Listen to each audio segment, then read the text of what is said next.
Mga ka-LM, available na po ngayon ang pinakabagong on and off-road motorcycle ng Yamaha. Dito po yan sa Yamaha 3S Shop San Fabian, Pangasinan branch. At ngayong araw ay sisilipin natin ang pinakabago nilang Yamaha PG1. Gaano nga ba kaganda ang motorsiklo na ito? Yan ang ating aalamin ngayon. Tara!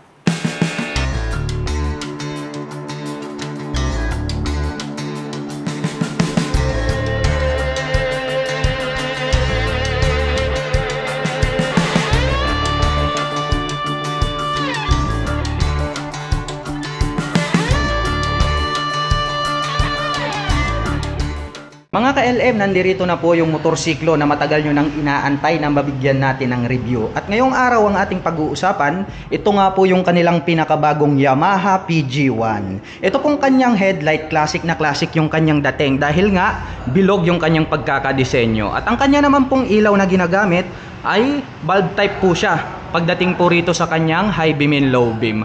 Ang ganda rin itong kanyang headlight cover, glossy black po siya. At ito pong kanyang mga turn signals, located po siya rito sa bandang itaas. Kaya very visible yan kapag kayo po ay magte-turn sa kanan at kaliwa. Bulb type din po yung kanyang ginagamit. At pagdating naman po sa kanyang front suspension, ito po ay equipped with traditional na telescopic fork. Matte black po yung color at nagkaroon na rin po siya rito ng rubber cover protection po para hindi po siya pasukan ng tubig or putek. At ito po naman kanyang front fender, ang ganda rin ng pagkaka-finish, two-tone color combination, parang brown po siya and then black dito sa bandang dulo. At ito pong kanyang single rotor disc brake, rounded shape along with single pot caliper na glossy black. At ang kagandahan nito mga ka-LM, hindi po ito nakamags. Dahil ito nga po ay isang on and off-road condition na motorcycle, ito po ay naka-rim set. Ito pong kanyang rim is glossy black yung kanyang color. Very durable dahil thick po ito. At stainless na po yung ginagamit niya pagdating po dito sa kanyang mga rayos. Naka-X design naman po yung kanyang pattern. At pagdating naman po rito sa kanyang sukat ng gulong rito sa harapan, ito po ay mayroong 90 by 100-16. At ang kagandahan yan mga ka-LM, naka-dual purpose pattern tires. Straight out from casa, pwede ka na agad mag-trail, no? Pang on and off-road condition talaga yung kanyang pagkaka-design. Well, mapunta naman po tayo rito sa kanyang analog panel display. Makikita po natin dito yung kanyang light indicator sa dulo. May fuel gauge. Mayroon naman po itong gear indicator. And then, nandito po yung kanyang speedometer. Napaka-cute din, no? Classic na classic yung kanyang dating dahil nga analog yung kanyang ginagamit para sa kanyang meter panel display. Ngayon naman po ay susubukan nating buksan ito pong ating motorcycle since activated naman to. So on po natin siya. Makikita natin dito yung kanyang mga light indicators. Silipin naman natin itong kanyang lighting system. Dito sa harap, ito po yung kanyang main light. Ngayon naman, i-activate naman po natin itong kanyang mga turn signals. Yan, silipin natin. Yun, napakaliwanag talaga. Kasi nga po, napakalaki naman itong kanyang bulb type na mga turn signals. Kaya talagang very visible. Dito naman sa kaliwa, yun, napakaganda rin. Ngayon, gamitin natin yung hazard dahil sisilipin naman natin yung kanyang brake light dito po sa likuran. Ayan, talagang very visible, no? Napakaganda, classic na classic yung dating. Kasi nga, gaya ng sabi ko, bilog po itong kanyang main na brake light. Very visible talaga yung kanyang mga turn signals kasi nga napakalalaki. Kaya talagang kitang-kita yan kapag kayo po ay liliko sa kanan at kaliwa. Well, off na po natin. Subukan nga nating i-start kung mag-i-start.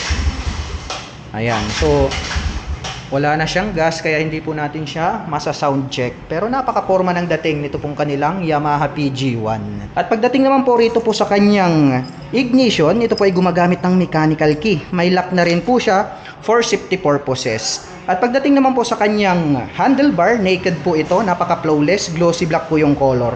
At ang mga button selector naman pong makikita natin dito, mayroon po itong passing light, which is good, no? Magagamit po natin yan kapag tayo po ay mag-overtake. May high beam and low beam, turn signal selector at ang kanyang horn. Nandirito naman po sa kabila, may engine kill switch mga ka-LM ha. May hazard na rin, wow, kompleto. And then ang kanyang electric starter at nandirito naman po itong kanyang front brake. Ang kanya naman pong stock na side mirror, bilugan, no? Medyo may pagka-classic din yung kanyang dating. At ang kagandahan niyan, ito pong kanyang mga pairings, no? Very attractive. Dito sa bandang itaas, nagkaroon ng logo ng Yamaha. May two-tone color combination tayo rito na brown and then matte black. At ang kagandahan niya, nagkaroon ng tatlong butas rito na silver, sharp yung edges. Very attractive para sa ating mga paningin. Dito naman po sa kanyang side cover, naka-emboss tong part na to, no? May nakalagay po rito na Yamaha, tapos yung kanyang model name na PG1, tapos may stripe po rito na black. Napaka macho rin, no? Maskulado rin po yung kanyang dating. Dito sa bandang ibaba, nagkaroon ulit dito ng mga butas, which is may 6 naman tayong makikita rito. At itong kanyang engine, mga ka-LM, ang kanyang cover is black cover. And then nakahiga, no, yung kanyang design. And then chrome yung color nitong kanyang engine. Anyway, mga ka-LM, ito po palang ating Yamaha PG1 ay mayroon po itong 115 cubic centimeter engine displacement. Naka single cylinder, single overhead cam, 4-stroke with 2 valve. At nakakapag-provide naman po ito ng maximum power na 8.8 HP at 7,000 RPM. Habang nakakapagbigay naman po ito ng maximum torque na 9.5 Nm at 5,500 RPM. Napakalakas na rin para sa isang on and off-road motorcycle. Ito naman pong kanyang shifter, mayroon po itong 4-speed manual transmission. Ito pong kanyang rubber cover para sa ating rider is maganda rin yung pagkaka-design, anti-slip. Dito naman po sa bandang itaas, ang pillion step sa ating back rider is chrome color po siya na cast, kaya anti-rust po siya. At ang kanyang brace naman po rito is rounded shape na metal. Mayroon po itong center stand, and then nandirito rin po yung kanyang side stand. At ngayon naman po ay susubukan nating sakyan ang pinakabagong Yamaha PG1 para malalaman naman natin at makita nyo kung gaano nga ba ito kataas. Anyway, ito po ay naka-center stand. Ang height ko pala, mga ka-LM, is just around 5'6". Makikita naman natin flat-footed tayo rito. Kaya very comfortable ito para sa mga tulad ko na 5'6" in height. Napakaganda pala nito, mga ka-LM. Siguro kayang-kayang i-maneuver to ng mga 5'4" and above. Mapunta naman po tayo rito sa kanyang swing arm. Ito po ay square type. Ito pong kanyang swing arm, and then metal po ito.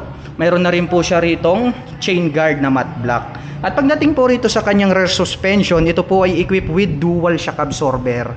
Well, very reliable to, mga ka-LM, dahil ang dual shock absorber ay nakakapagbigay po yan ng accurate na bouncing performance. At the same time, mas mabigat yung kaya niyang i-carry or dalhin. Well, dumako naman po tayo rito po sa kanyang upuan. Napakabangis ng kanyang upuan, mga ka-LM, ha. Classic na classic, no? May pagka-retro yung dating. At ang kagandahan niyan, yung kulay is brown po siya. And then para po siyang leather po talaga siya, no? Premium na premium yung kanyang dating. Yung pagkakatahi, makikita natin very durable. Separated po yung upuan nitong ating back rider seat. Kaya talagang napaka-forma ng dating nitong kanilang Yamaha PG1. At sa kanya namang grab bar, mayroon po tayo ritong makikita na simpleng-simple lang, classic yung dating. Very sturdy pills, kaya masasabi natin na matibay. Silipin naman po natin ito pong kanyang taillight. Classic na classic talaga siya, no? Bilugan po itong kanyang main light. Nandirito naman po included yung kanyang mga mahahaba na turn signals. Bulb type po lahat ng kanyang ginagamit para po sa kanyang lighting system. At ito naman pong kanyang rear fender, may naka-emboss na part dito. Ito po yung kanyang plate light, bulb type pa rin. Mayroon naman pong added reflector light dito sa gitna. At ito pong kanyang rear fender, ang kanyang nagsisilbing plate holder. Dumako naman tayo rito sa kabila. Silipin naman po natin itong kanyang rear braking system. Ito po ay equipped with mechanical trailing or yung tinatawag po nila na drum brake. Itong kanyang hub is gray color naman po siya na dark. At ang kagandahan nga nito, gaya ng sabi ko sa inyo, is naka-rim seat po to. Glossy black yung kanyang rim. At ang mga sukat po ng gulong rito sa likuran, ito po ay mayroong sukat na 90 by 100 by 16. Napakalapad din, mga ka-LM. Saktong-sakto lang, no? Naka dual purpose pattern tires yan, kaya asahan natin pang on and off-road condition. Pwede natin yung pang trail, no? Pang bundok. Makapit talaga yan. Silipin naman po natin itong kanyang stock pipe. Napakahaba rin. Maporma yung dating nitong kanyang head protection guard. Nagkaroon ng 3 butas rito. Classic din yung dating kasi nga matte black yung color. Mayroon naman po itong single exhaust. At ang kanya naman pong foot brake is chrome color na metal. Napaka-astig ng dating, no? Kaya para dun sa mga kababayan natin na naghahanap ng mga unique na motorcycle, finally, dumating na po yung isa sa mga pinaka-aantay nyo. At ang presyo po pala nitong ating Yamaha PG1 ay nagkakahalaga po ito ng 97,500 pesos. Yan po yung kanyang cash price. Included na rin po dyan yung 3 years registration.